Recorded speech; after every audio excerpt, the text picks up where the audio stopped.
আসলে দিন দিন কেন আমাদের রোগ বাড়ছে, কেন আমরা অসুস্থ হচ্ছি, বিজ্ঞানীরা এবং ডাক্তাররা একটা কথাই বলতেছেন, সেটা হচ্ছে আমাদের আসলে খাবারে বিষাক্ত পদার্থের পরিমাণ বেড়ে গেছে। হ্যাঁ, প্রত্যেকটা খাবার দূষিত, প্রত্যেকটা খাবারে কেমিক্যাল এবং বিভিন্ন ধরনের দূষিত পদার্থ রয়ে গেছে। হ্যাঁ, আজকে আমরা ট্রাই করলাম পাবদা মাছ। হ্যাঁ, পাবদা মাছ খুব বাংলাদেশের জনপ্রিয় মাছ।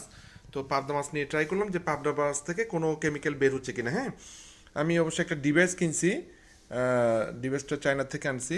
সেটা হচ্ছে মানে যে কোনো খাবার থেকে বিষাক্ত পদার্থগুলো বের করে ফেলতে পারে। হ্যাঁ, তো আমরা একটু দেখি আসলে পাবদা মাছ থেকে কী বের হচ্ছে। হ্যাঁ, আমরা একটু দেখি আসলে কি জাতীয় পদার্থ বের হচ্ছে। হ্যাঁ, দেখেন আপনারা, দেখেন এই এই ধরনের কেমিক্যাল বা দূষিত পদার্থগুলো বের হয়েছে, দেখেন।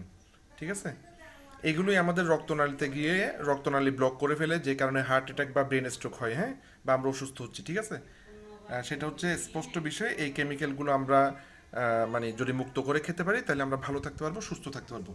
দেখেন এখন পরিষ্কার মাছ। হ্যাঁ, পিওর মাছ। ধন্যবাদ। ভিডিওটি উপকার মনে হলে শেয়ার করবেন। আর বিস্তারিত জানতে আমার সাথে যোগাযোগ করতে পারবেন। ধন্যবাদ।